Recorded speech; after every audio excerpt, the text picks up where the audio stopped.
기도했다시피 사순절 첫째 주일입니다. 이 사순절은 원래 역사적으로 부활절을 준비하는 기간으로 처음 시작이 되었습니다. 그러니까 우리 교회의 역사 가운데 이 부활절이 가장 오래된 절기입니다. 그래서 이 부활절을 사실은 우리가 1년에 한 번씩 지키는데 원래는 매 주일이 부활절이었습니다. 예수님께서 십자가에서 죽으시고 다시 살아나시고 승천하신 이후에 많은 성도들이, 많은 제자들이 매주일 성찬식을 통해서 주님의 죽음에 참여하고, 또 주일날 예수님께서 안식 후 첫날 다시 살아나신 것처럼 그들도 예수님의 부활에 참여하기 위하여 주일 예배를 거룩하게 기억하고 지키기 시작했습니다. 그러니까 이 주일은 주님의 부활을 기념하는 날이고 기억하는 날이고 모든 성도들이 주님과 함께 다시 살아나는 놀라운 날인 줄로 믿으시기 바랍니다. 이 초대교회 성도들에게는 이 주일이 너무너무 소중하고 귀중했습니다.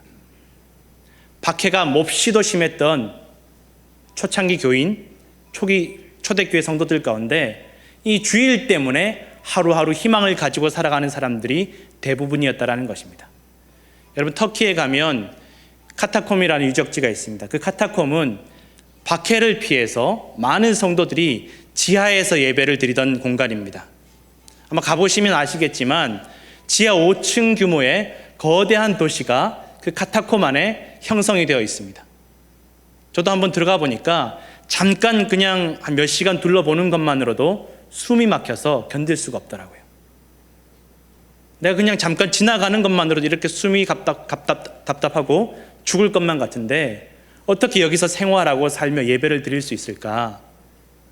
그런데 이 지하에서 예배 드리는 것보다 더 그들을 괴롭게 하는 인생의 절망과 아픔들이 그들이 예배를 통해서 주님의 부활에 동참함으로써 이겨낼 수 있었다는 것입니다.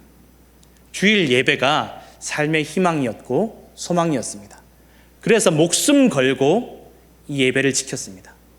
목숨 걸고 예배했고 목숨 걸고 믿음을 지켰습니다. 예배하다 잡혀서 죽는 사람들도 많았습니다. 여러분, 지금도 중동에 가면 내가 교회 다니고 예수 믿는 것 때문에 불태워 죽고 돌에 맞아 죽고 쥐도새도 모르게 죽어가는 수많은 성도들이 많이 있습니다. 그럼에도 불구하고 믿음을 지키는 것은 내가 내 이 믿음 때문에, 오늘 주님 은혜 때문에 살기 때문인 줄로 믿습니다. 내 힘으로 사는 것이 아니라 내 생명이 주님께 있기 때문에 주님의 은혜로 오늘도 우리가 사는 줄로 믿습니다. 우리가 그 믿음의 선조들의 그 헌신과 희생으로 오늘 지금 우리가 이 자리에 앉아서 예배하고 있음을 믿으시기 바랍니다.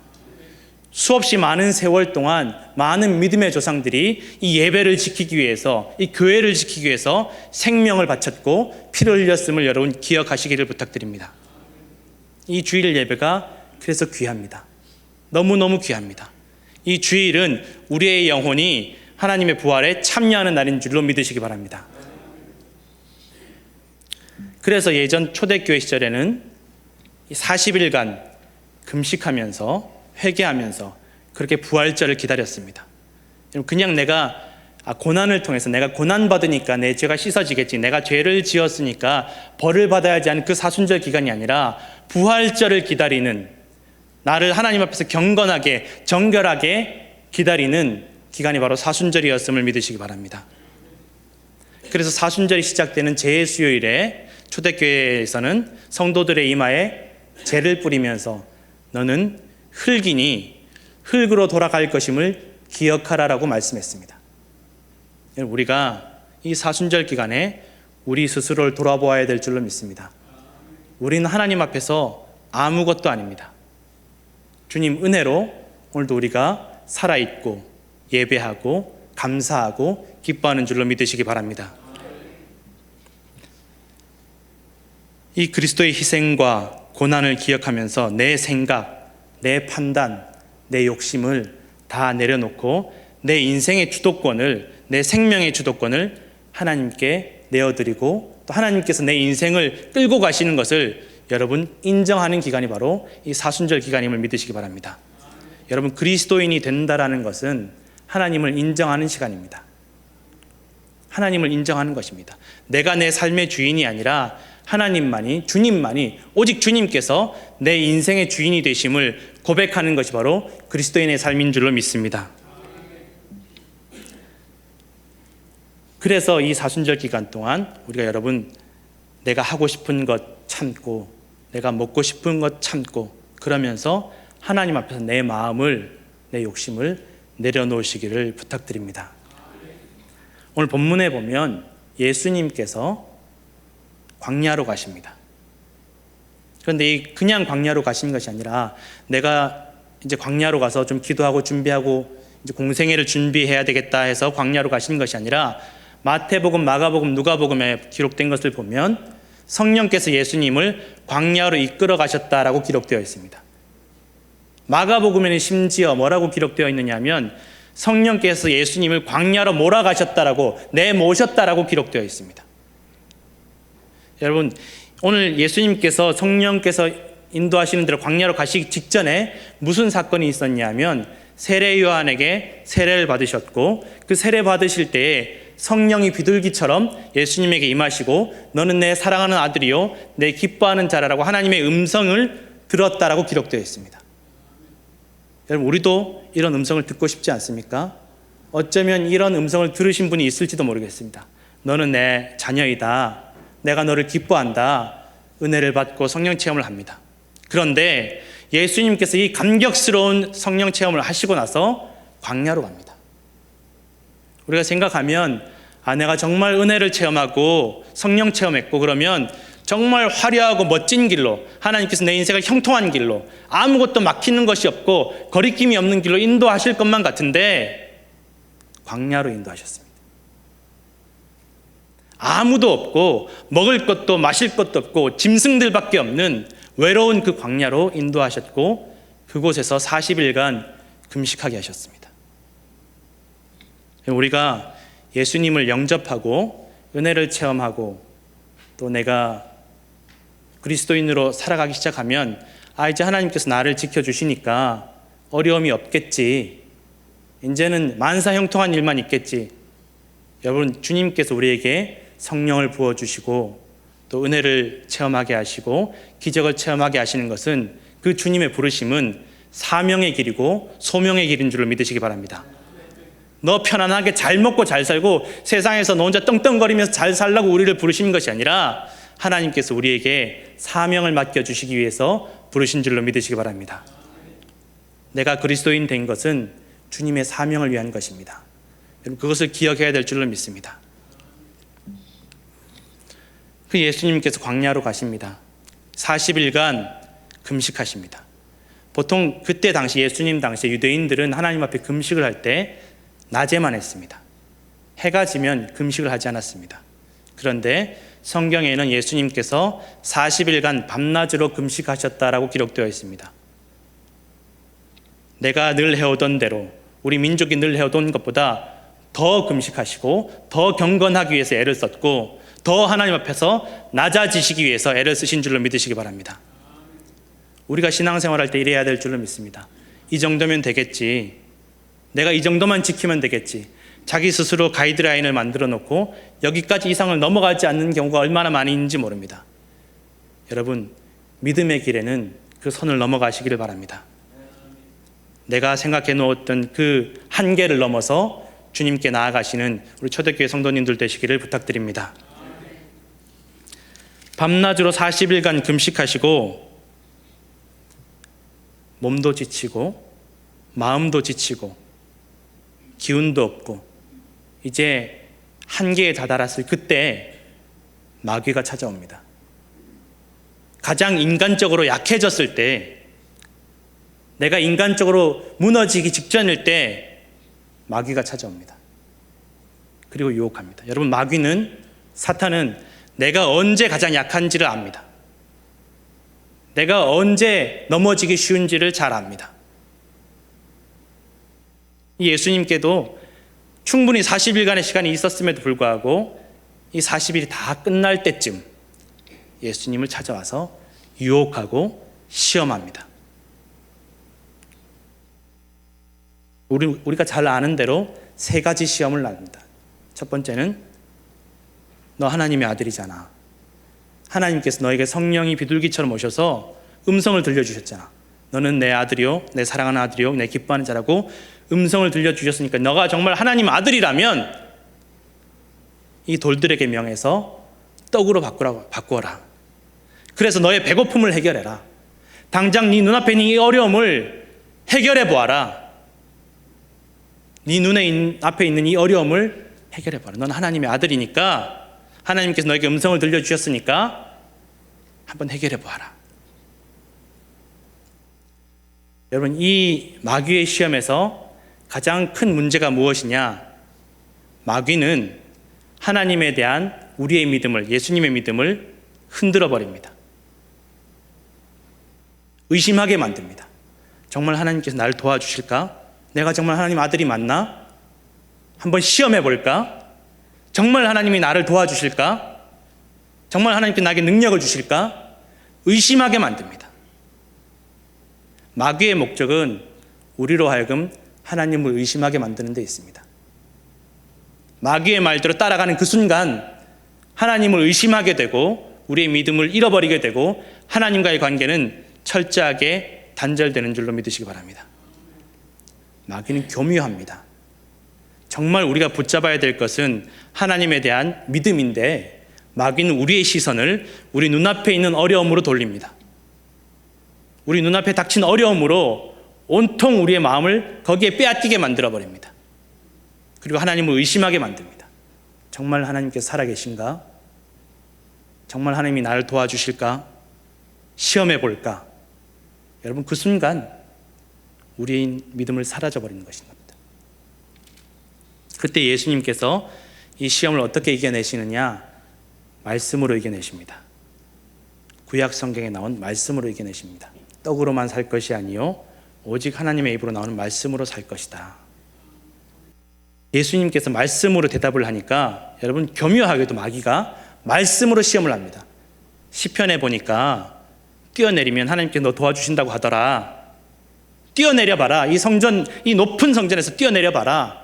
그러면 성경에 기록된 대로 너를 도와주시지 않겠느냐. 마찬가지입니다. 여러분, 하나님을 의심하게 만드는 것입니다. 정말 이 말씀대로 하나님이 나를 도와주실까?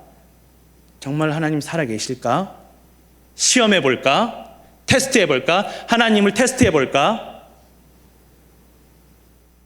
그 순간, 마귀의 말대로 따라가는 그 순간 하나님을 의심하게 되고 우리의 믿음은 무너지게 되는 줄로 믿습니다. 마귀는 우리의 관심을 정말 중요한 것으로부터 다른 것으로 돌립니다.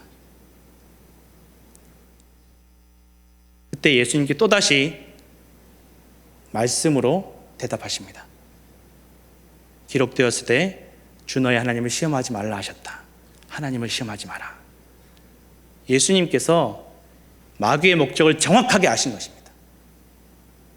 하나님을 시험하지 마라. 하나님을 의심하지 마라. 결코 하나님을 시험하지 말라. 마귀가 마지막으로 시험합니다. 야, 너 하나님 믿는데, 너 성령 체험했는데, 은혜 체험했는데 왜 이 광야로 인도하셨겠느냐? 하나님 믿는 길이 왜 이렇게 힘드냐? 왜 이렇게 어렵고 힘드냐? 왜 이렇게 배고프냐? 왜 이렇게 고통스럽냐? 왜 이렇게 외롭냐? 나를 경배해라. 하나님을 경배하지 말고 나를 경배하면 너에게 이 세상 권세와 이 모든 멋진 것들을, 세상 사람들이 부러워할 만한 것들을 너에게 주겠다. 하나님을 믿지 말고 나를 믿어라. 마지막으로 유혹합니다. 예수님께서 이 유혹도 말씀으로 이겨내십니다. 기록되었을 때 성경에 말씀하시기를 오직 하나님만 경배하라고 했다. 사탄아 물러가라. 여러분, 마귀는 끊임없이 우리의 시선을 하나님 아닌 다른 것들에 빼앗기게 만듭니다. 고난에 빼앗기게 만듭니다. 멋진 것들에 빼앗기게 만듭니다. 보암직하고 먹음직한 것들에 우리의 관심을 빼앗기게 만듭니다. 정말 우리가 놓치지 말아야 될 것들, 우리가 관심을 기울이지 말아야 될 것들은 세상 것들입니다. 우리가 반드시 붙잡아야 될 것은 주님의 말씀인 줄로 믿습니다. 말씀 이외에는, 오직 주님 이외에는 우리가 붙잡아야 될 것이 없는 줄로 믿습니다. 첫사람 아담은 이 유혹에 넘어갑니다. 교묘하게 사탄이 아담을 유혹합니다. 야, 정말로 하나님께서 이 동산의 모든 나무 열매를 먹지 말라고 하셨냐? 여러분, 하나님께서 아담에게 뭐라고 하셨습니까? 다 먹어도 되지만 선악을 알게 하는 이 나무 열매만 먹지 말라고 하셨습니다. 그런데 마귀는 교묘하게 말을 바꿉니다. 정말 다 먹지 말라고 하셨느냐? 여기에 아담이 넘어갑니다. 여러분, 많은 이단들이 우리에게 이렇게 다가옵니다. 말씀을 교묘하게 바꿉니다. 알아채지 못할 정도로 바꿉니다.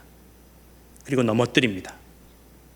마귀처럼 성경 말씀을 가지고 넘어뜨릴 때도 있습니다.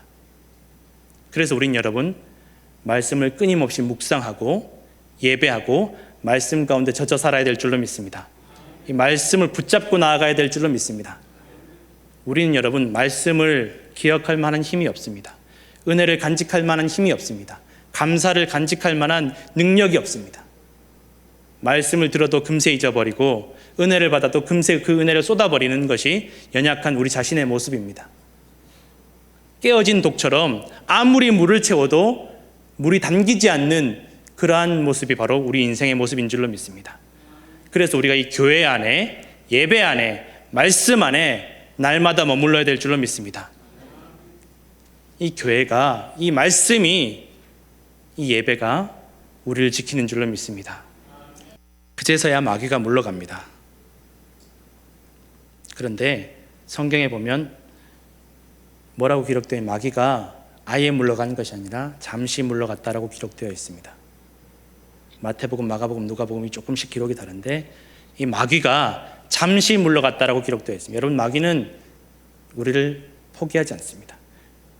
우리의 생명이 다하는 그날까지 내 믿음을 무너뜨리기 위해서 수단 방법을 가리지 않습니다. 여러분, 말씀으로 마귀를 이기시기를 부탁드립니다. 이 고난을, 어려움을 이기시기를 부탁합니다. 우리 믿음의 인생길 가운데 광야 같은 길을 가면서 배고프기도 하고 외롭기도 하고 슬프기도 합니다. 그러나 우리가 말씀을 붙잡고 있으면 반드시 광야길을 지날 것이고 천사들을 보내셔서 우리를 도우실 줄로 믿으시기 바랍니다. 여러분, 어려움을, 마귀의 시험을 내 건강으로, 내 육신의 힘으로 이겨내는 것이 결코 아닙니다. 내 지식으로, 내 경험으로, 인생의 경험으로 이겨낼 수가 없습니다. 오직 주님의 말씀으로만 이겨낼 수 있는 줄로 믿으시기 바랍니다. 고난과 시험을 여러분 두려워하지 마십시오. 정말 우리가 걱정하고 염려하고 두려워해야 하는 것은 이 코로나 바이러스가 아니라 우리 마음속에 찾아드는 하나님에 대한 의심입니다. 이것은 코로나 바이러스보다 더 무섭습니다. 우리 마음속에 하나님을 향한 의심이 생겨나고 싹트기 시작하면 걷잡을 수가 없습니다. 입으로 원망이 터져나오고 불평이 터져나오고 우리 눈빛이 악한 눈빛으로 바뀌고 수많은 사람들을 감염시키는 것은 금방입니다. 여러분, 믿음 지키시기를 부탁드립니다. 오직 주님만 붙잡으시기를 부탁드립니다. 에베소서 6장 11절에서 12절의 말씀 한번 보겠습니다. 여러분, 보지 마시고 자막으로 떼어져 있으면 제가 읽어드리겠습니다. 마귀의 관계를 능히 대적하기 위하여 하나님의 전신갑주를 입으라. 우리의 씨름은 혈과 육을 상대하는 것이 아니요 통치자들과 권세들과 이 어둠의 세상 주관자들과 하늘에 있는 악한 영들을 상대함이라. 또 베드로전서 5장 8절에서 10절에 주님께서 말씀하십니다. 근신하라, 깨어라. 너희 대적 마귀가 우는 사자같이 두루다니며 삼킬 자를 찾나니 너희는 믿음을 굳건하게 하여 그를 대적하라. 이는 세상에 있는 너희 형제들도 동일한 고난을 당하는 줄을 알미라. 모든 은혜의 하나님 곧 그리스도 안에서 너희를 부르사 자기의 영원한 영광에 들어가게 하시니가 잠깐 고난을 당한 너희를 친히 온전하게 하시며 굳건하게 하시며 강하게 하시며 털을 견고하게 하시리라. 아멘. 이 말씀대로 오늘 주님께서 우리로 하여금 승리하게 하실 줄로 믿습니다. 이 사순절 기간 동안 우리가 주님 앞에 더 낮아지시기를 바랍니다. 더 겸손해지시기를 바랍니다. 끊임없이 말씀을 묵상하고 예수 그리스도의 희생과 섬김을 기억하시기를 부탁드립니다. 여러분, 주님 앞에 기도로 무릎 꿇는 성도들 되시기를 부탁드립니다. 우리가 주님 앞에 무릎 꿇지 않으면 세상의 수만 가지 어려움 앞에 무릎 꿇을 수밖에 없습니다. 그러나 내가 주님 앞에 무릎 꿇으면 세상의 수만 가지 문제들이 내 앞에 무릎 꿇게 될 줄로 믿습니다. 오늘 이 믿음으로 예배 가운데, 말씀 가운데 승리하시는 성도들 되시기를 부탁드립니다. 기도하겠습니다.